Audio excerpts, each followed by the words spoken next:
어제부터 여름 휴가를 떠난 이재명 더불어민주당 대표가 당을 비우자마자 민주당이 여러 난관에 봉착했습니다. 어떤 논란이 있는지 알아보도록 하겠습니다. 김지진 변호사. 먼저 수억 원대 가상화폐 보유 논란으로 민주당을 탈당한 무소속 김남국 의원의 가족들도 코인을 거래했다는 정황이 포착됐다고 해요. 네, 그렇습니다. 그 내용을 보면 김남국 의원의 이제 모친 그리고 여동생 명의의 이제 코인 거래 지갑 요 안에서 수천만 원 가량의 이제 코인 거래 내역이 이제 발견돼서 이 부분에 있어서 검찰이 좀 수사 중인 것으로 알려져 있습니다. 이 내용을 좀 구체적으로 보면 김남국 의원이 이제 국회의원에 당선돼 2020년을 이제 전후로 해서 이런 거래 내역이 이제 포착이 된 건데 검찰에서는 조금 이례적인 이제 거래 내역들을 좀 집중해서 보고 있는 걸로 알려져 있어요. 왜냐하면 좀 내용을 보면 이제 70대 그 어머니 모친께서 이제 70대신데 이 모친 이제 명의의 그 계좌에서 한 새벽에 이제 코인 거래가 이루어진 정황, 뭐 이런 것들도 좀 포착이 된 게 있고, 그리고 2020년 이후에 이제 2020년 전에는 뭐 비트코인이나 이런 이더리움 등 정상적인 어떤 그 유명한 코인 거래가 됐다고 보면 20년 이후에 뭐 위믹스나 소위 우리가 말하는 안 알려진 뭐 잡코인이라고도 하죠. 예, 이런 거래들이 좀 파악이 돼서 이런 비정상적인 거래 상황에 대해서 지금 검찰이 좀 집중해서 수사를 하고 있는 것으로 알려져 있습니다. 그렇군요. 장윤찬 최고위원, 김 의원 어머니 명의 지갑에서는 새벽에 말씀하셨듯이 새벽 거래 흔적이 있다고도 하고요. 만일 이제 김 의원이 차명으로 거래했거나 가족에게 미공개 정보를 전달했다고 쳐도 새벽에 거래를 했을 정도면 전문 투자자 수준 아니냐 뭐 이런 얘기도 나오는데 어떤가요? 이 정도면 이제 김남국 의원을 파괴왕이라고 불러야 될 것 같습니다. 본인의 코인 거래 의혹 때문에 가족들에게까지 지금 불똥이 튄 상황이거든요. 이게 차명 거래여도 심각한 것이고 70대 노모가 새벽에 거래를 했는데 그것이 김남국 의원이 주로 거래한 소위 말하는 잡코인들 위주였습니다. 이 정보를 70대 노모가 스스로 알 수 있을 가능성이 얼마나 될까요? 김남국 의원에게 정보를 받았을 가능성이 농후하겠죠. 그 자체로도 또 문제가 되는 것입니다. 그러니까 김남국 의원이 지금 민주당과 국회 전체에 부담을 주는 것뿐만이 아니라 이제는 가족들에게도 폐를 끼치게 됐어요. 이 정도 상황이었으면 스스로 의원직을 정리하고 일반인으로 돌아가서 수사를 겸허하게 받는 것이 마지막 남은 도리일 텐데 계속 버티면서 뭐 나 자르지 말라고 편지까지 보내고 있으니까 이 논란이 점점 더 커질 수밖에 없거든요. 좀 자족함을 아시고 의원직을 내려놓고 자중하는 것이 우리 국민들이 김남국 의원에게 바라는 마지막 선택일 것입니다. 네, 김원식 평론가 말씀하신 대로 김 의원이 민주당과 민주당 출신 이제 무소속 의원들에게 자신의 억울함을 알리는 편지를 보냈어요. 어떤 내용이었죠? 네, 그래서 윤리 자문위 제명 공고가 이제 부당하다라고 하면서 크게 세 가지 부분을 이야기를 했습니다. 이제 직접 편지를 보낸 건데요. 일단 첫 번째로 자료 제출 및 소명 과정에서 불성실했다는 이유에 대해서 이제 반박을 한 것이죠. 그래서 수백 쪽에 달하는 소명서도 제출을 했고 여러 차례 걸쳐서 성실한 자세로 임명을 했기 때문에 불성실한다 이렇게 언급을 했고요. 특히 수백 회 거래한 부분이 참 초미의 관심사였는데 이 부분도 사실이 아니다. 언론의 보도와는 다르다. 왜냐하면 양 옆에 보좌관들이 있고 의원들이 있는데 어떻게 수백 회를 회기 중에 하겠는가 이런 부분들을 지적을 했고요. 또 형평성에 맞지 않다라는 점입니다. 그래서 법정 구속된 정차민 의원 같은 경우도 윤리위 자문위 제명 공고 이런 것들이 없었는데 왜 나한테만 이런 걸 적용하느냐라는 부분을 이야기를 했고 또 이 권영세 의원 같은 경우에도 가상 자산을 거래한 점이 있는데 이런 부분도 지금 형평성에 맞지 않다라는 부분들을 들어서 지금 현재 윤리 자문위 제명 권고에 대해서 좀 부당하다는 입장을 이제 편지를 통해서 밝힌 거죠. 네, 설주환 부위원장. 자문위가 제명 권고의 근거로 이제 불성실한 소명을 든 게 이제 억울하고 이해하기 어렵다라고 이제 밝힌 건데 자신의 SNS에서도요 법치주의 왜곡을 내세우며 신경을 밝혔습니다. 어떻게 보셨습니까? 네, 뭐 김남국 의원이 상당히 억울한 마음을 이제 저는 토로를 했다고 보는데 상당히 SNS 저 글을 이렇게 한 번에 눈에 잘 안 들어오더라고요. 이해가 쉽게 되지는 않았는데. 저는 지금 김남국 의원이 의원들에게 국회의원들에게 소명을 하는 것도 중요합니다만은 저는 오히려 국민들을 더 이해시키고 설득시키는 게 더 중요하지 않을까 싶습니다. 이제 본인이 지금 모든 그 수천 페이지에 달하는 어떤 거래 내역이라든지 이런 부분을 윤리위에 자문위에 다 제출을 했다라고 하고 있지만은 저는 오히려 이런 거 본인이 정말 그 상임위 시간에 거래하지 않았고 정말 본인이 억울하고 그렇다고 한다면 그 수천 페이지에 달하는 거래 내역이라든지 로 데이터 저는 그것을 국민들에게 공개를 한 게 맞지 않을까 싶습니다. 국민에게. 그럼요. 국민들 중에 이거 정말 파악할 수 있는 전문가들 세고 셌습니다. 진짜 많습니다. 저는 그렇다고 한다면 오히려 뭐 국회의원들도 물론 전문가들이 포함되어 있겠지만은 오히려 국민들에게 자기의 무고함을 저는 알리는 게 더 중요하고 입증하는 게 더 중요하다고 보거든요. 네. 저는 뭐 본인이 말씀하신 대로 지역구의 국회의원이자 국민을 대표하는 국회의원입니다. 어떤 국회의회에서 제명을 당해서 자신의 직을 박탈당하는 게 억울할 수 있다고 저는 생각합니다. 하지만 그 앞에 있어서 국회의원들한테 예를 들어서 어떠한 뭐 이해를 시켜서 아니면 정당성을 부여받아서 제명을 시켜달래 하지 말아달라고 얘기를 하는 것보다는 국민들로 하여금 김남국 의원 너무 억울한 것 같다. 네. 제명해서는 안 된다라고 하는 어떤 그 공감대가 이루어질 수 있도록 하는 게 저는 김남국 의원에게 더욱 필요한 일이 아닌가 싶습니다. 네, 그렇군요. 장윤찬 최고위원. 이 김 의원은 또 다른 여당 의원들 거론하면서 좀 형평성이 다른 사례와 비교했을 때 형평성이 좀 맞지 않는 거 아니냐 이런 얘기를 좀 하고 있습니다. 일단 기본적으로 국민들과 또 외부 위원인 윤리자문위가 김남국 의원 잘못했다라고 지적을 하는데 나만 잘못한 거 아니잖아요. 네. 저 사람들도 잘못했어요라고 징징거리면서 때를 쓰는 게 국회의원이 국민들에게 보여줄 모습인가 싶은 생각이 들고요. 지금 언급한 징역 7년 선고받은 여당 의원이 정찬민 의원인데요. 네. 구속 상태예요. 지금 계속 구속이 돼 있거든요. 그러니까 법정 구속이 돼 있는 분과 자신을 비교하는 게 맞지 않고 또 권영세 장관 같은 경우는 제가 알기로 이 가상화폐에 투자한 총액이 약 3천만 원 정도라고 합니다. 3천만 원. 근데 김남국 의원은 윤리자문위에서 밝힌 내용에 따르면 최대 99억까지 보유를 했잖아요. 이게 어떻게 동일선상에서 비교가 되는 액수이고 금액이겠습니까? 그리고 무엇보다 국회 윤리위는 법적 처분이 있기 전에 윤리적 기준에서 국회의원들이 벗어났는지 아닌지를 판단하는 것이기 때문에 법정 구속된 의원과 자신이 비교하는 건 맞지가 않는 것 같아요. 그런 차원에서 김남국 의원의 이 같은 행태는 가뜩이나 코인 거래로 눈살을 찌푸린 국민들에게 더더욱더 이 비호감을 유발하는 일이고 지금은 무소속이라고 하지만 민주당에게도 크나큰 정치적 부담을 전가하는 행위인 것 같습니다. 그렇군요. 김진주 변호사. 지난달 검찰 내에서 첫 가상자산 범죄 전담 수사 조직인, 말이 어렵습니다. 가상자산 합수단이 출범을 했는데 여기에 김남국 의원 건은 합수단에 안 넘어갔다고 합니다. 현재 검찰 수사상은 어떻게 되고 있는 건가요? 네, 김남국 의원 건은 이제 남부지검 현재 형사 6부에서 계속해서 수사를 하고 있는데 네. 합수단으로 넘어가진 않았습니다. 이거에 대해서는 조금 합리적인 이유가 있습니다. 왜냐하면 금융범죄 같은 경우에는 이게 뭐 계좌나 거래 내역들을 들여다보는데 시간이 굉장히 오래 걸리고 네. 이 돈이 오가는 정황들 이런 걸 다 정리한 다음에 이게 어떤 혐의가 있는지를 또 밝혀야 됩니다. 그렇기 때문에 예를 들어 수사 주체가 바뀌었다고 해서 이걸 넘겨버리면 그 기존의 이제 이력들을 따라잡는데 굉장히 시간이 오래 걸려요. 그렇기 때문에 그렇게 비효율적으로 할 필요는 없고 제가 볼 때 지금 계속 수사를 하고 있는 남부지검에서 이 수사를 진행하는 게 제가 볼 때 합리적 이유가 있다고 보여지고 그 수사기관 이제 얘기를 좀 들어보면 결국에는 이제 일반적이지 않은 거래를 지금 들여다보고 있는 상황인 것 같아요. 예를 들면 아까 얘기가 얼핏 나왔던 뭐 잡코인 중에 하나인 위믹스 코인 같은 경우에는 이제 김남국 의원이 이거를 매입하고 나서 갑자기 가격이 한 4배, 3배, 4배 정도로 급등을 했기 때문에 그렇죠. 이런 부분은 혹시나 미공개 정보를 활용했거나 뭔가 조금 불법적인 정황이 거래 정황이 있지 않나 이런 부분에 대해서 지금 집중적으로 들여다보고 있는 것으로 알고 있습니다. 네, 그렇군요. 네, 이번엔 김은경 민주당 혁신위원장 발언 얘기를 한번 들어갈 텐데요. 먼저 준비된 영상 보고 오시죠. 엄마, 왜 나이 드신 분들이 우리 미래를 막 결정해? 왜 미래가 짧은 분들이 똑같이 1대1 표결을 하냐는 거죠.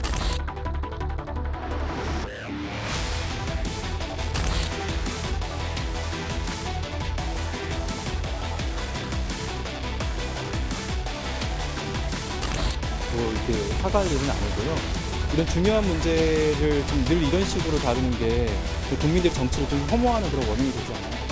아이가 한 이야기를 인용을 하든 어른이 한 이야기를 인용을 하든 오해를 받을 수 있는 그런 발언을 당의 혁신위원장으로서 가릴 줄 알아야 되지. 그런 소리를 경소리 한다는 것은 인격 자체가 이해가 안 되는 짓입니다.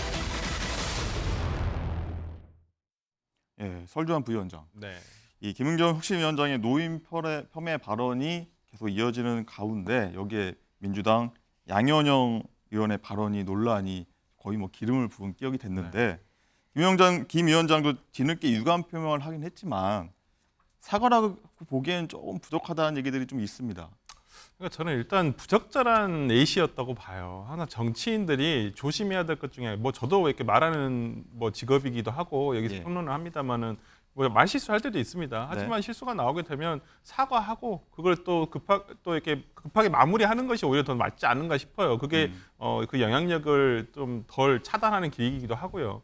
근데 저는 김은경 위원장이 무슨 의도에서 한 말인지는 알겠지만은, 그러니까 젊은 사람들에게 정치에 관심을 많이 가지고 투표를 열심히 하자 이런 뜻이었을 거라고 생각을 합니다. 선회를 하자면 그렇다라고 치더라도 비율을 굉장히 잘못한 부분이고 이 부분에 대해서 본인이 좀 적극적으로 사과를 했었으면 저는 더 나았다라고 보는데 오히려 저희 민주당의 같은 당의 의원들이 오히려 대신 사과를 하고 있는 상황이 돼버렸거든요. 저는 이런 부분에서라면 혁신위원장으로서 상당히 부적절한 처신이다라고 생각을 하고요. 더더욱 저는 잘못된 생각을 가지고 계신 분은 양이원영 의원이라고 봅니다. 양이원영. 저는 이렇게 그 김은경 의원 혁신위원장이 본인의 취지가 좀 왜곡됐다 이렇게 얘기를 했으면 네. 거기에 대해서 그래 뭐 잘못한 부분 잘못했다고 얘기를 해야지 무조건 시일들을 친다고 저렇게 오히려 그게 맞다라고 해버리면 오히려 김은경 혁신위원장은 더 당황스러울 거예요. 제가 봤을 때는 네. 본인의 뜻이 그렇지 않은데 왜 양이원영 의원이 저렇게 얘기를 하는지도 아마 본인도 당황했을 거라 생각하는데 양이원영 의원님 진짜 이 생각에 동의하신다면 저는 의원직 내년엔 더 이상 도전 안 하셨으면 좋겠어요. 아니 이건 헌법에 어긋나는 정신이에요. 헌법에는 평등 선거라든지 이런 원칙이 있습니다. 근데 이것을 반해서 그러면 나이가 많으시면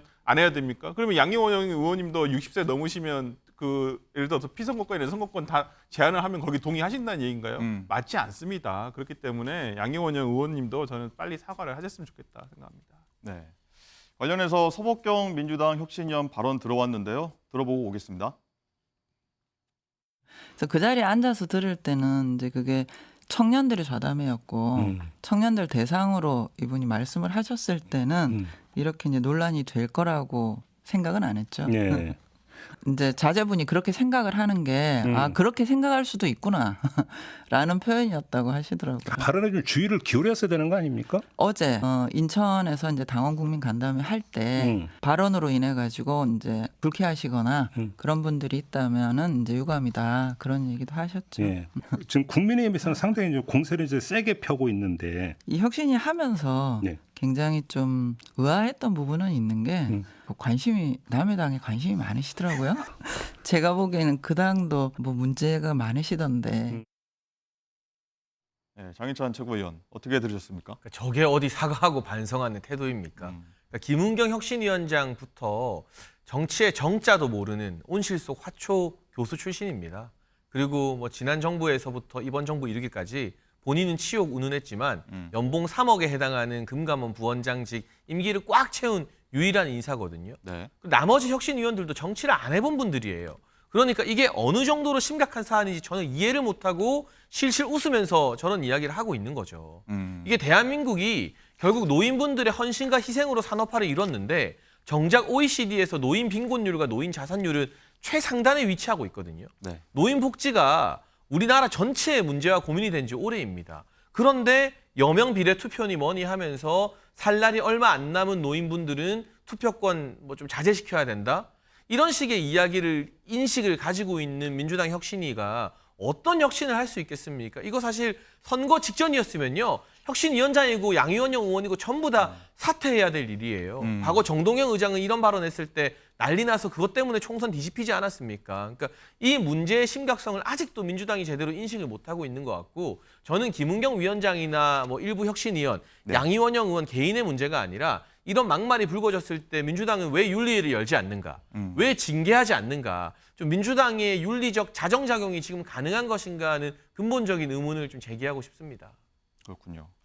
김원식 평론가, 이 네. 민주당 전체가 어떤 진화에 나선 상태인데 김은경 위원장이 어제 발언했는데 또 문제가 되고 있습니다. 네, 그렇습니다. 이제 문제의 발언의 핵심은 윤석열 대통령을 이제 대통령 호칭을 빼고 네. 호칭을 했기 때문에 이것이 문제가 됐습니다. 그런데 이 뭐 보시면은 뭐 통치받는 게 창피했다, 뭐 분노 치밀어서 시작했다, 뭐 이런 문장을 표현을 했거든요. 대통령을 그런데 직함을 뺀 거죠. 네, 호칭을. 그렇습니다. 엄청 치욕스러웠다 이렇게까지 언급을 했는데 중요한 것은 어느 곳에서 했냐면은 인천의 이제 시민과의 대화 자리에서 한 것이죠. 물론 민주당 인천시당 사무실에서 하긴 했습니다만은 이 자리가 시민과의 대화였기 때문에 호칭을 뗀 것이 과연 적절하냐 이런 부분을 볼 수가 있겠고요. 그다음에 두 가지 단어가 또 떠오르는데 치욕이라는 말과 이제 분노라는 단어를 썼습니다. 사실 이제 치욕이나 분노는 이제 감정적인 어떤 표현을 하는 것인데 사실 정책 담당자 입장에서는 이런 감정적인 것보다는 이제 구체적인 근거, 그러니까 업무 수행을 하는 데 있어서 어떤 장애 요소가 있다고 하면 이제 구체적인 논거를 이야기하는 것이 이제 바람직할 것 같고요. 특히 더 큰 정치를 위해서는 호칭이나 원칙은 지켜주는 것이 맞는다고 이제 보게 되는 것이죠. 네. 설전 부위원장, 그럼요. 혁신위 활동 기간이 얼마 남았고요. 그 시간 안에 민주당 쇄신이 가능할지도 궁금하거든요.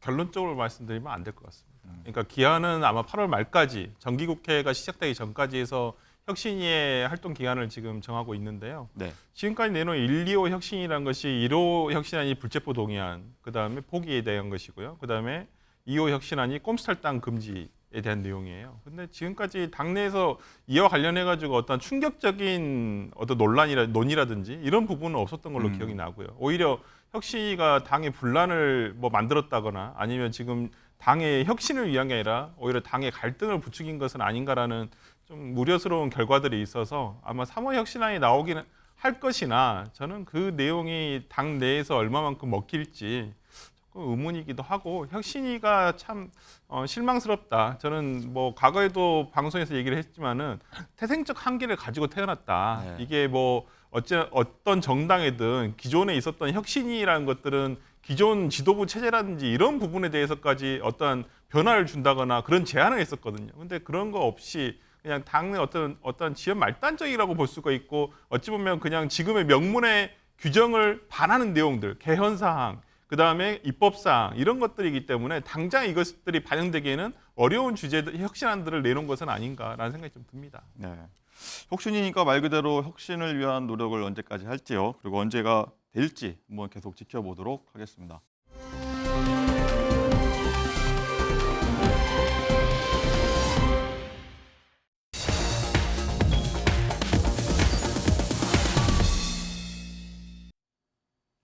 네, 이번 여당 얘기해 보겠습니다. 내년 총선이 가까워올수록 여러 목소리가 나오는데요. 유승민, 이준석 포용론부터 한동훈 법무부 장관 또다시 차출설까지 총선 얘기해 보도록 하겠습니다. 장혜찬 최고위원. 네. 안철수 의원이 먼저 얘기를 꺼냈습니다. 내년 총선에 원팀이 되는 쪽이 선거에서 이길 수 있다. 며칠 전에 홍준표 대구시장 말처럼 이준석 전 대표, 유승민 전 위원을 좀 포용하자는 얘기인 것 같습니다. 근데 저희는 기본적으로 총선 승리가 지상 과제이고 네. 과반 정당이 되어서 윤석열 대통령의 국정 과제를 뒷받침해야 한다는 책임감을 느끼고 있기 때문에 개인적인 감정이라던가 소위 말하는 지금 민주당의 친명 비명처럼 개파 논란을 가지고 이 공천을 혼란스럽게 만들 생각이 전혀 없습니다. 다만 지금 이 시점에서 누구를 공천 주느냐 마느냐라는 논의는 굉장히 섣부른 것 같아요.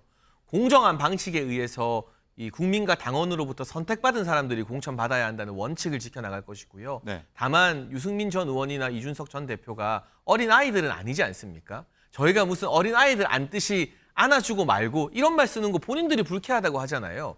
과연 윤석열 정부 성공을 위해서 함께 헌신할 자세가 돼 있는지 아닌지를 당에서도 판단하고 당원과 국민들도 판단하는 것이지 인위적으로 이 우는 아이한테 과자 하나 두듯이 포용한다 만다 이런 차원의 접근은 저는 좀 부적절하다고 보고 있습니다.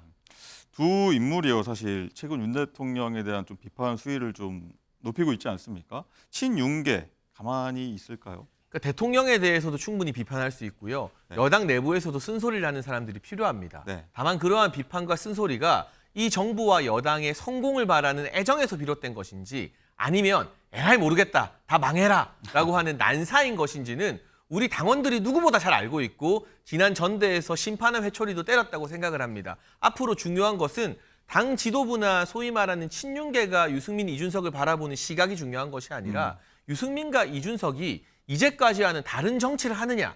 저는 공은 그 두 분들에게 있다고 생각하고 있습니다. 네, 그렇군요. 이 안철수 의원은 또 한동훈 법무부 장관 총선 출마에 대해서도 얘기를 꺼냈는데 듣고 오시죠. 4년 전의 후보군보다 지금 현재 국민의힘의 수도권 후보군이 더 취약합니다. 예. 사람이 없습니다.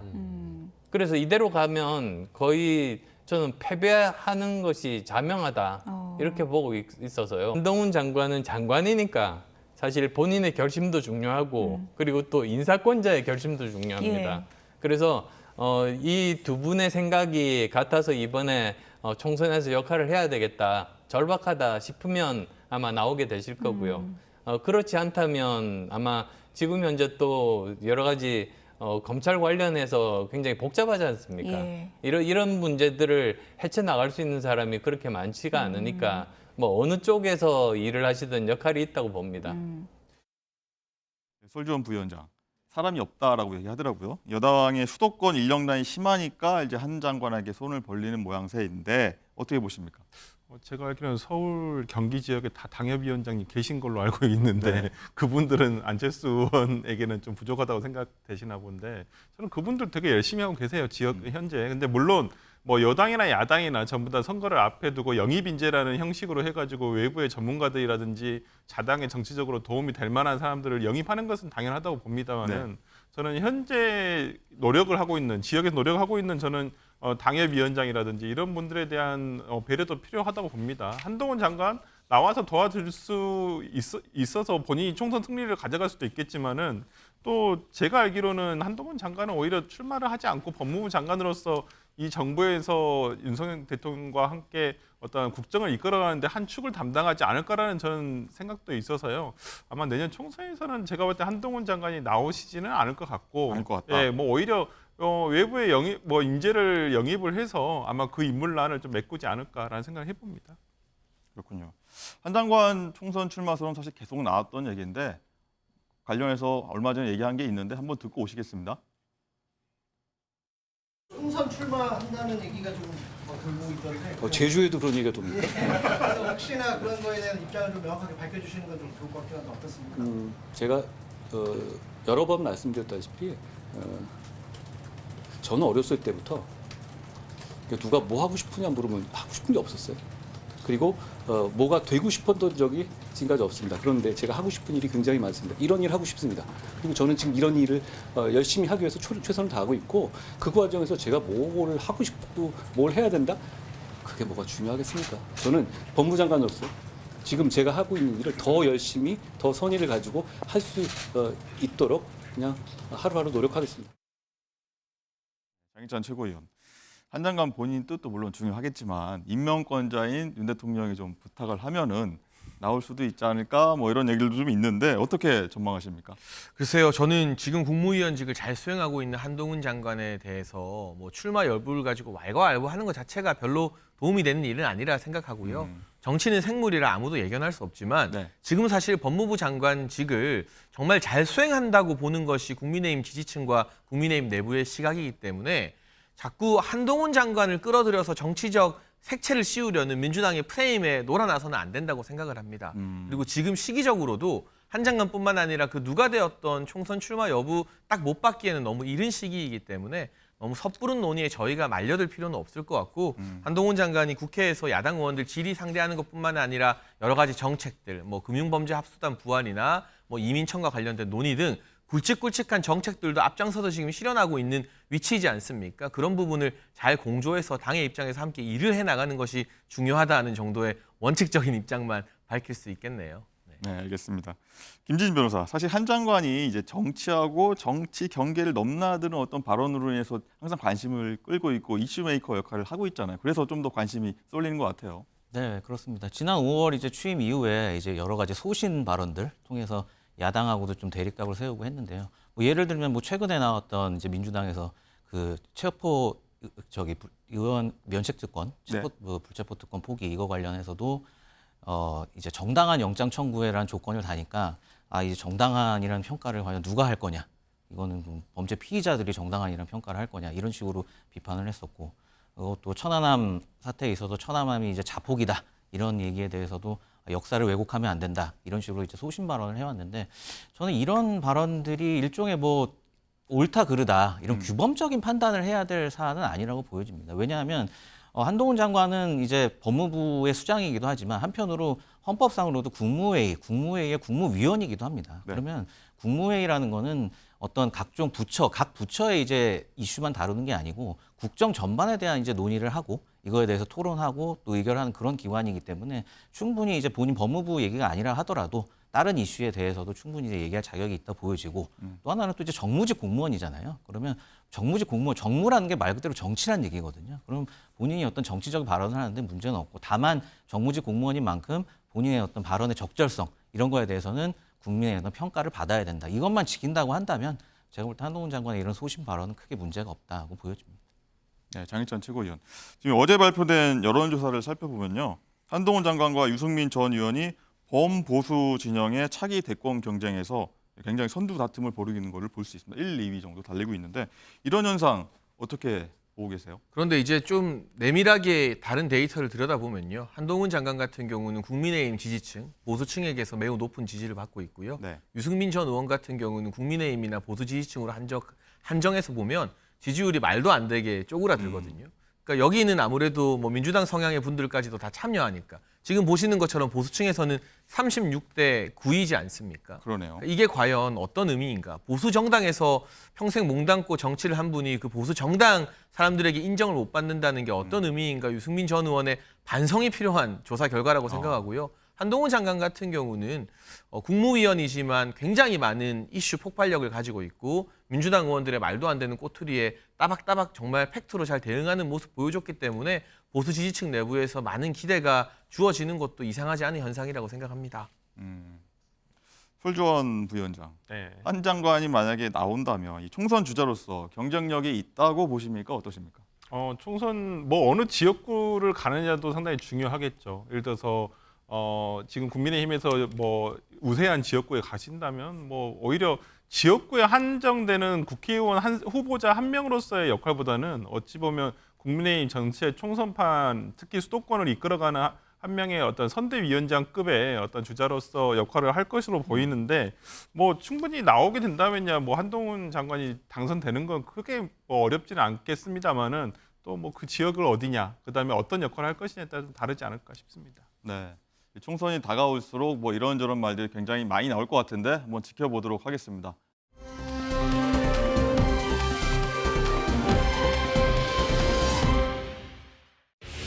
문제의 근본 원인으로 건설 산업의 이권 카르텔이 지적되고 있습니다. 국민 안전을 도외시한 이권 카르텔은 반드시 깨부숴야 합니다. 과거에 관행적으로 있었던 카르텔 담합 관계와 경력자들과 유관 기업들 간의 유착 관계, 그로 인한 담합과 업무 소홀, 일체를 건설 분야에 척결해야 될 이권 카르텔로서 뿌리 뽑아 나가겠습니다. 네, 한국토지주택공사 LH아파트 철근 누락과 관련해 정치권 연일 시끄럽습니다. 정부와 여당은 이 사태의 근본 원인을 이권 카르텔로 꼽고 있는데 국정조사 얘기까지 나오고 있습니다. 김지신 변호사, LH가 발주한 아파트 15곳에서 철근이 누락돼서 이게 단순한 이제 부실공사가 아니라 이권 카르텔과 연관이 있는 게 아니냐 하는 주장이 계속 나오고 있는데 무슨 얘기인가요? 네. 내용을 보면 결국에 이제 LH 이제 퇴직자들이 이제 건설사나 감리회사 등으로 이제 대거 진출하면서 이제 하나의 이제 카르텔을 이루어서 부실공사를 만연하게 만들었다. 네. 이런 내용인데 그 최근에 이슈가 되고 있는 그 무량판 공법 이제 지하주차장 얘기가 있어요. 이게 그렇죠. 어떤 거냐면 그 무량판 공법이라는 게 이제 보호가 없는 상태에서 진행되는 이제 공법인데 얘기를 제가 조금 취합을 해보니까 이 공법 자체의 문제보다 결국에는 이 무량판 공법에서 중요한 게 이 기둥 안에 이제 적정량의 철근을 잘 넣어서 제대로 시공하는 게 중요한데 제대로만 하면 문제 없다. 하면 문제가 없다. 기술적으로 문제가 없다고 합니다. 근데 이거를 결국엔 제대로 시공하지 않아서 그러니까 결국엔 철근이 거의 없는 소위 요즘 많이 얘기가 나오지만 뭐 순살 아파트 뭐 이런 얘기 나오지만 적정량의 이제 철근을 제대로 넣지 않아서 문제가 생기는 건데 이 문제의 원인이 결국 이제 LH 퇴직자들이 이제 각종 감리 건설사로 가면서 이런 특혜를 주고 이런 게 이제 일종의 카르텔을 형성하면서 네. 이런 문제가 발생했다. 그렇게 내용들이 나오고 있습니다. 그 카르텔과 관련해서 일단은 정관예우 문제가 좀 원인을 꼽는 시각이 좀 많이 있더라고요. 네, 그렇습니다. 그런데 이 사실 LH 내 정관예우 문제는 이번만이 사실 아니었잖아요. 네, 최근에 이제 많이 대두가 되고 있지만 이게 이제 하루 이틀 얘기는 결국 아니었습니다. 그래서 요 국정감사에서 관련 이제 통계가 있는데요. 2016년부터 22년 사이에 이제 7년간 그 2급 이상 LH 퇴직자들의 이제 재취업한 업체가 무려 8,051억 원에 네. 이제 건설 계약을 체결했. 이게 이제 150건 가량 되는데 네. 그래서 상당히 좀 기간이 좀 오래됐고 그리고 더군다나 지금 문제가 되고 있는 15개 이제 업체 중에 이제 8개 이제 업체가 이 LH 퇴직자가 퇴직해서 간 감리 업체, 감리 업체에서 이제 감리를 한 걸로 드러나 있습니다. 좀 전에 나온 이제 철근 얘기가 나왔는데 이 철근 시공을 하고 난 다음에는 LH 업무 담당자 그리고 시공사 엔지니어 그리고 감리 이 세 명이 함께 체크를 하게 돼 있습니다. 네. 물론 LH 직원하고 건설사는 그렇다 치더라도 사실 감리만 제대로 이루어져도 이런 문제가 발생하지 않는데 네. 이게 무려 이제 퇴직자들이 감리 업체까지 진출하면서 이런 문제들이 좀 고질병으로 발생이 되어 온 거죠. 네. 이한준 LH 사장이 저기 방송 바로 직전에 긴급 대책 회의를 열었는데요. 무슨 얘기했냐면 LH 내 반카르텔 공정건설 추진본부를 설치하고 건설 카르텔을 척결하겠다고 밝혔습니다. 김원식 평론가. 어쨌든 이 실제로 LH 내 고위 퇴직자 절반이 LH와 계약 실적 있는 업체에 재취업했다. 이런 감사원 통계가 있잖아요. 그렇습니다. 이제 앞서서는 이제 국정감사 자료를 이제 말씀을 하셨고요. 실제로 감사원 통계 같은 경우에도 2016년부터 2021년까지 600여 명이 이제 퇴직을 했는데 이 가운데 300여 명, 그러니까 절반가량이 바로 전관 예우에 따라 가지고 네. 계약업체에 취직한 것으로 이렇게 나타났습니다. 그러니까 전관 예우에 따라서 불공정 계약을 맺었다는 건데 실제로 전체 계약 14,000여 건 중에 21%가 퇴직자가 재취업한 업체가 맡았고요. 무엇보다도 이 설계 공모가 중요한데 이 설계 공모 같은 경우에도 65%가 퇴직 직원이 재취업한 업체와 계약을 맺은 것으로 이렇게 나타나고 있습니다. 특히나 이 심사평가위원회를 운영하면서 이 위원과 그 업체에 취직한 사람과 접촉했는지를 파악했음에도 불구하고 감점 등의 제재를 하지 않아서 사실상 유명무실한 운영이었다. 이런 것까지 지금 제기가 되고 있는 거죠. 얘기 들어보면 이제 건설 시스템이 총체적으로 부실하다 이렇게 볼 수 있는데 이제 바지규식으로 이뤄졌다는 문제가 사실 많이 제기되고 있는 거죠. 네, 이제 보니까. 앞서서 이제 감리 부분도 말씀을 하셨습니다만은 사실 슈퍼맨이 아니거든요. 슈퍼맨처럼 이제 투시를 해가지고 하는 게 아니고 실제로 감리를 한다는 거는 설계 도면을 보고 하는 건데 실제로 이 관계자들에 따르면은 감리가 도면 없이 육안으로 이루어졌다. 그러니까 철근이 과연 얼마나 제대로 있는지에 대해서 알 수가 없었다라는 거죠. 그걸 이제 간과하고 빨리빨리 속도전으로 슈퍼맨도 아닌데 하는 바람에 이런 부실 공사가 양산됐다. 그래서 특히 무엇보다도 지금 2017년부터 건설 경기가 굉장히 화랑이 되면서 많이 이렇게 건설이 됐는데 그에 따라서 감리 인원이 굉장히 상당히 부족하다고 합니다. 인원도 굉장히 부족하고 그렇기 때문에 비리 부정 부패 수사도 중요하지만 이 감리 인력을 얼마나 제대로 육성하느냐 이 부분도 정책적 과제라는 게 전문가들의 이야기입니다. 그렇죠. 예, 국민의힘은요 이번 일을 계기로 건설 카르텔을 근절해버리겠다고 강하게 얘기를 하고 있는데 한번 들어보고 오시겠습니다. LH 퇴직자가 설계 감리 업체에 취업하고 이 전관 업체들이 LH로부터 수주를 받아 설계 오류, 부실 시공, 부실 감독이 발생한 과정은 이건 카르텔의 전형이라 할 만합니다. LH 전 현직 직원들의 땅 투기가 일어난 지 얼마 되지 않아 아파트 철근 누락 사태까지 터진 것을 보면 문재인 정부의 주택건설 사업 관리 정책에 심각한 결함이 있었음을 추정해보지 않을 수 없습니다. 진상규명 TF를 발족시켜 아파트 부실 시공 사태의 전모를 낱낱이 파헤치겠습니다. 네, 국민의힘 국정조사 요구에 민주당이 어떻게 반응했는지도 궁금한데요. 목소리 이어서 들어보겠습니다. 이 대통령과 국민의힘이 전 정부 탓하면서 특히 지금 국민의힘이 국정조사를 제기를 하고 있는데 그 지금의 이제 윤석열 정부의 책임론과 선을 긋겠다라고 하는 거, 물타기 하겠다라는 의도로 보여집니다. 윤석열 정권은 이제 책임전가, 남탓 타령 이제 그만해야 되는 것이 아니냐. 이 특히 LH 발주 이 순살 아파트 관련해서는 국토부가 책임지고 대책을 마련해야 되는 것이다. 부실 공사에 대해서 정부의 책임 있는 대책 마련을 좀 촉구하겠다라는 거고요. 그리고 이러한 LH 순살 아파트와 관련된 비리가 있다고 하면 철저한 검찰 조사, 검찰 수사를 통해서 수사를 해야 되는 것이 아니냐는 얘기입니다. 장익찬 최고위원. 윤재욱 원내대표는 전 정부 언급을 했고요. 민주당에서는 남 탓을 한다 이렇게 지적을 하고 있습니다. 근데 이게요, LH에 소속된 직원들이 부동산 투기를 해서 국민적 공문을 샀던 것도 지난 정부 때 있었던 일이고요. 네. LH에서 퇴직한 사람들이 관련 업체로 취직을 해서 부실하게 감수를 해주고 그냥 돈 받고 좋은 게 좋은 거다라고 넘긴 것도 지난 정부 때 비롯된 일입니다.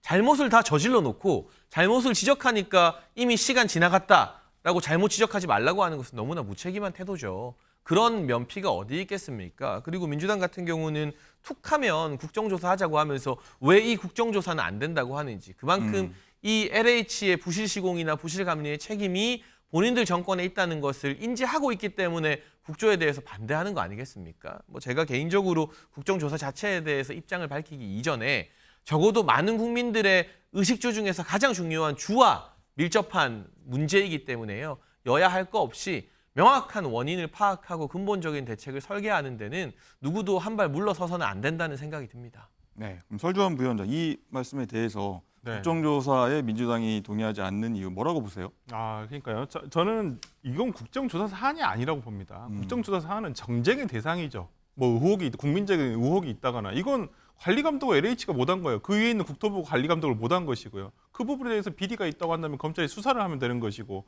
이분은 관리감독에 책임이 있는 사람들에 대해서 문책을 하면 되는 것이고요. 근데 너무 이 정부에서는 너무 남 탓, 전 정부 탓.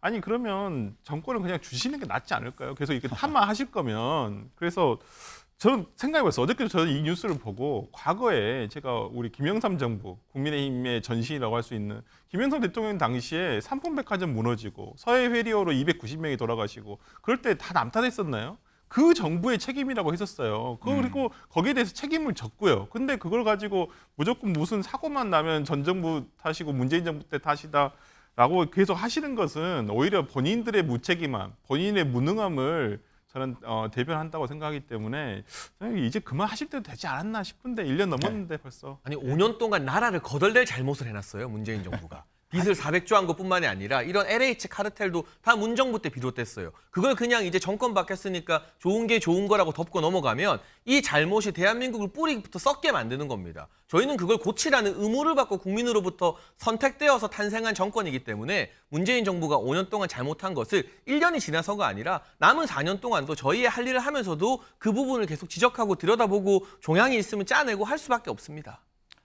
네, 좀 뜨겁게 말씀해 주셨는데 결국에는 이제 이번 사태에 키운 건 결국 여야가 책임을 다하지 않았기 때문이라는 지적도 나오고 있습니다. 종합해 보면요, 모두가 아니랬기에 이번 사태가 발생하지 않았나 싶긴 한데 이제라도 충실하게 재발 방지책 나눴으면 좋겠습니다.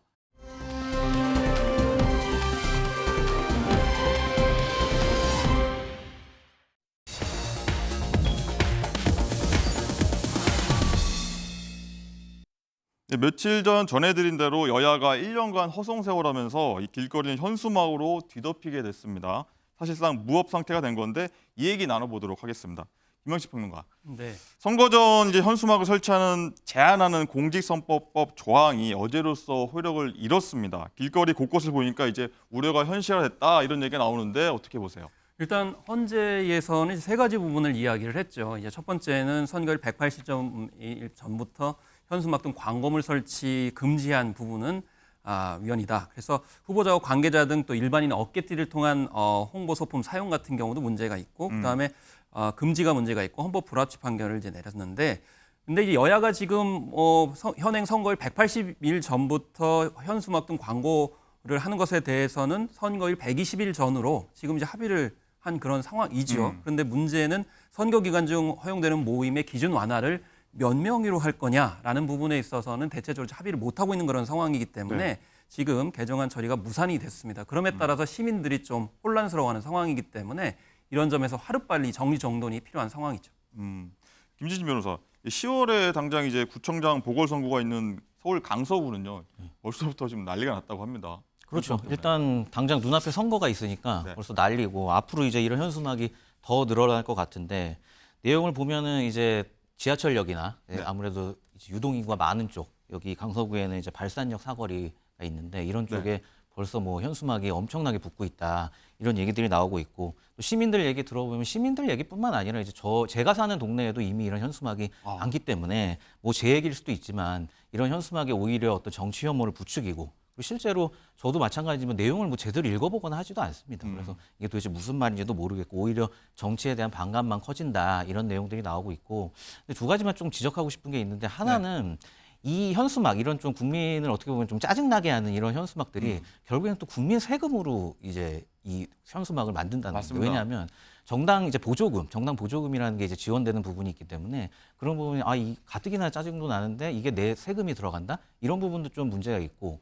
또 하나는 이 현수막을 이제 마음대로 걸 수 있는 정당 현수막을 내걸 수 있는 사람은 현역 국회의원, 그러니까 당협위원장이죠. 그렇죠. 하고 그리고 야당의 지역 또는 당협위원장 둘밖에 없습니다. 그렇기 때문에 이건 신인 정치인 같은 경우에는 자기를 홍보할 수단이 전혀 없어요. 불리하죠. 그렇기 때문에 이런 부분에서는 어떻게 보면 선거제도의 좀 공정성까지 해치는 부분도 있기 때문에 이 5개 광고물법, 이 현수막 관련 부분은 좀 개정이 필요하다. 저는 그렇게 생각합니다. 그렇죠. 이런 상황에서도 여야는 서로 남 탓하기 바쁩니다. 관련 발언들 들어보고 오겠습니다.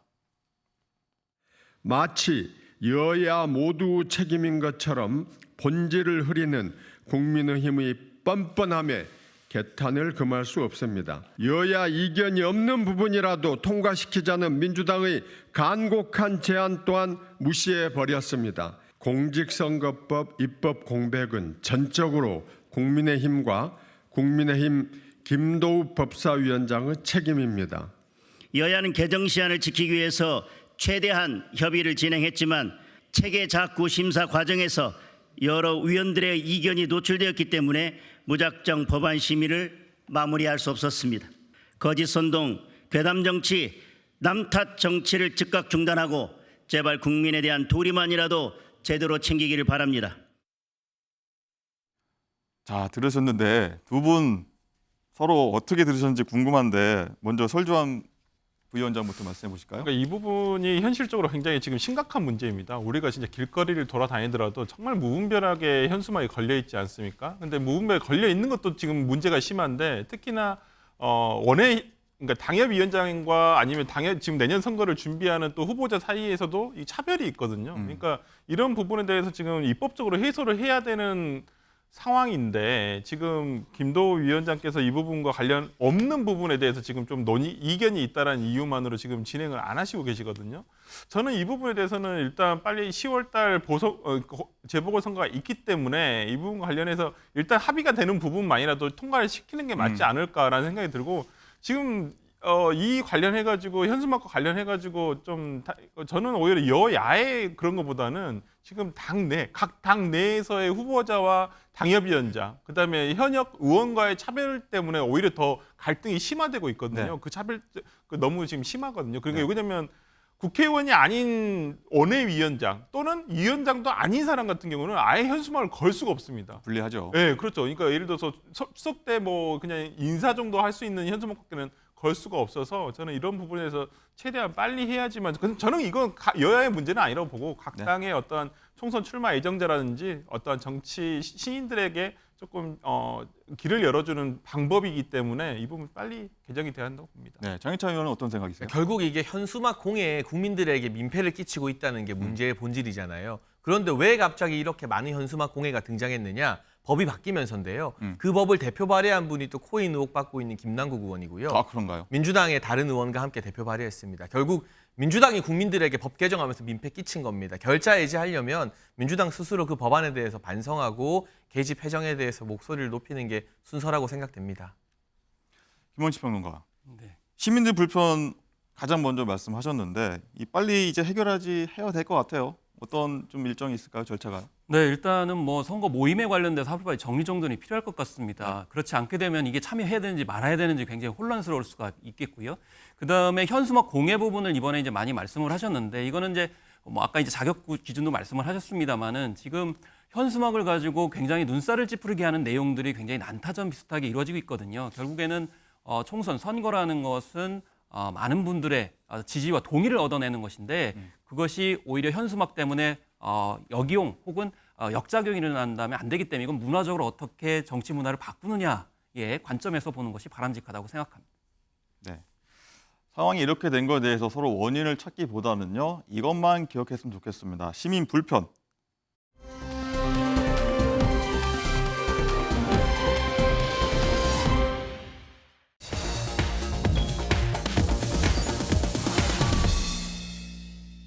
연예인 유명세를 이용한 사기 행각이 끊이지 않고 있습니다. 이번엔 가수 이명웅 씨와 BTS의 유명세를 이용해서 무려 수억을 뜯어낸 사건인데요.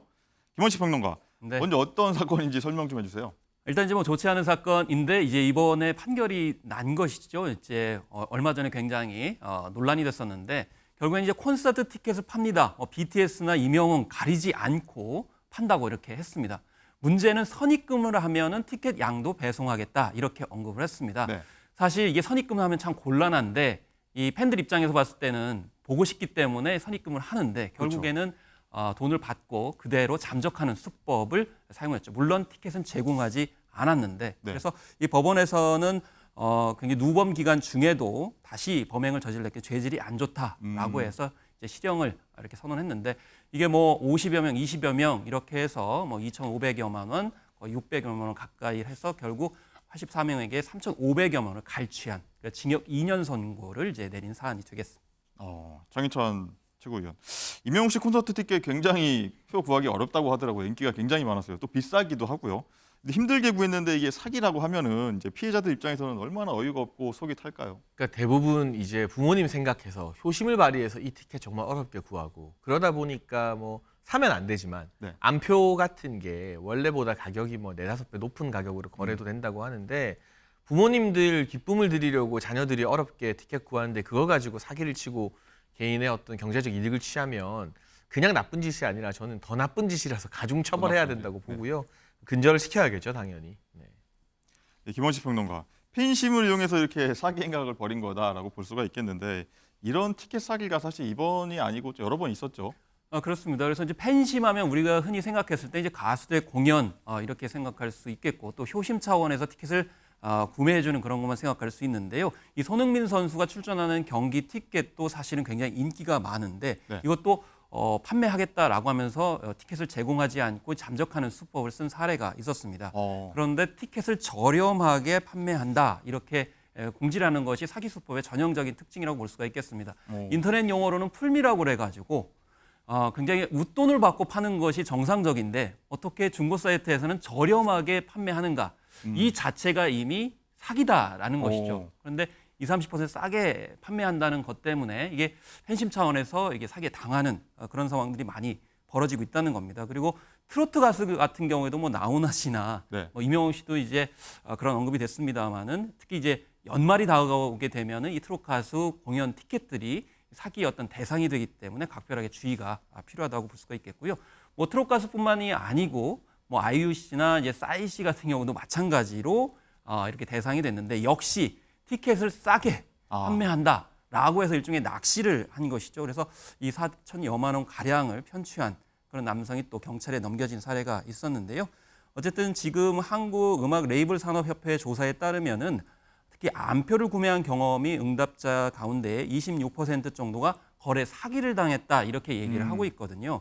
사실 BTS도 아까 언급을 하셨습니다마는 BTS 팬들은 이렇게 인터넷에서 싸게 판다든지 풀미에서 굉장히 높은 가격에 받는 티켓을 아예 사지 말자 이렇게 하고 있기 때문에 이런 점을 주의하셔야 된다. 그래서 저렴하게 팔거나 비싸게 팔거나 모두 다 문제의 소지가 있을 수 있기 때문에 정상적으로 구매하는 것이 필요하겠고요. 다만 좀 문제가 되는 게 지금 대량 구매해서 집단적으로 파는 그런 업자들에 있어서는 지금 해당 처벌법이 없어요. 그렇기 때문에 국회에서 관련 법을 하루빨리 마련을 해주셔야 억울한 사기 막을 수 있다. 특히 연말 콘서트 이제 다가오게 되거든요. 그럼 효심 상처받지 않았으면 좋겠고 땅에 숨고 특히 부모님들도 상처받을 수 있기 때문에 이 점 각별하게 또 국회에서 좀 노력해줬으면 좋겠습니다. 네. 근데 이제 수법이 말씀하셨지만 날로 좀 교묘하고 좀 악랄해지는 것 같다는 생각이 들어서 또 그래서 좀 당하는 거 아니겠습니까? 어떻습니까 요새? 그래서 이 사기가 있다는 거를 많은 분들이 알고 계시죠. 그렇기 때문에 각별하게 주의를 하는데 교묘해지고 있습니다. 예를 들면 1단계로 이렇게 속이는 거죠. 개인이 아니고 대리 구매 업체다라고 조작을 해서 그걸 사진을 찍어가지고 올리게 되는 것이죠. 그럼 이제 이것도 조작했기 때문에 1차적으로 그 단계를 벗어나게 되면은 배송은 그럼 제대로 되어 있느냐? 그럼 배송이 되고 있다는 것도 조작을 해가지고 이미 사진을 올리는 그런 상황입니다. 그런데 그 다음 단계가 가관입니다. 사기를 눈치채게 되면 오히려 겁박을 하게 되는 것이죠. 나 전과에 있기 때문에 무섭지 않다. 심지어는 주소를 알고 있기 때문에 주소를 알고 있는 상황 속에서 오히려 찾아갈 수 있다는 그런 분위기를 조성하게 되니까 사기를 당해도 굉장히 위험한 심지어 공포에 따라서 제대로 고소고발을 할 수 없는 그런 단계로 가고 있다는 점. 그래서 이 집 주소 공개 문제도 좀 다시금 재고할 필요가 있을 것 같습니다. 시청자 여러분 이거 주의 있게 듣고 나중에 당하면 안 되겠습니다. 김지진 변호사, 이제 이런 사기를 당했을 경우에 피해 보상이 좀 어렵다고 들었어요. 이 암표 거래 자체가 처벌 대상이 아니라면서요? 네, 그러니까 저희가 좀 구분해서 생각을 해야 되는데 소위 이제 사기라고 하면 기망행위라고 해서 속이는 게 있어야 됩니다. 좀 전에 나온 것처럼 아예 없는 표를 있다고 한 다음에 선입금을 받고 도망을 간다든지 이건 이제 형법상 사기고 우리가 일반적으로 알고 있는 이제 암표 구매는 소위 얘기해서 웃돈을 주는 거죠. 뭐 10만 원짜리면 20만 원에 주고 사고 이런 경우에는 어떤 형사상 사기로 처벌하기는 어렵고 이제 우리 경범죄 처벌법에서 현장 암표 거래는 한 20만 원 이하의 과태료에 처하도록 이제 규정을 하고 있고 온라인 암표 거래는 아직까지 별도의 처벌 규정은 없습니다. 아, 그렇군요. 또 임영웅 씨 얘기 나온 김에 훈훈한 소식 하나 듣고 가겠습니다. 먼저 영상 보고 오시겠습니다. 비가 오면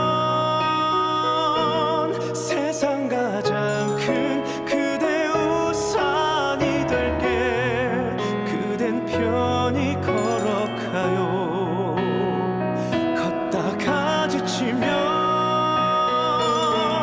내가 그대를 안고 어디든 갈게 이제 나만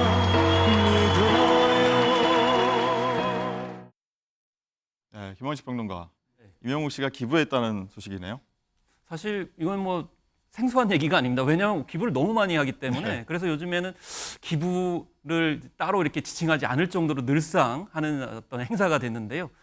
그래서 무엇보다도 요즘에는 기부 플랫폼이 있거든요. 여기에서 좀 희한한 것이 1등을 하게 되면 기부 액수가 더 올라가는 그런 형태가 되고 있기도 합니다. 그리고 요즘엔 선한 영향력이라고 해서 가수가 팬클럽 이름으로 기부를 하게 되면 다시 또 팬들은 가수의 이름으로 기부를 하거든요. 그렇기 때문에 서로를 위해서 기부를 하게 되면 더 상승 효과가 있기 때문에 이런 기부 문화가 좀 확산되고 있어서 우리 사회가 정치권을 포함해서 이런 선한 영향력 좀 본받았으면 좋겠습니다. 네, 그렇군요. 이 더운 데다 팍팍한 소식 많았는데 이런 훈훈한 소식 많아서 우리 사회가 좀 밝아졌으면 하는 바람입니다.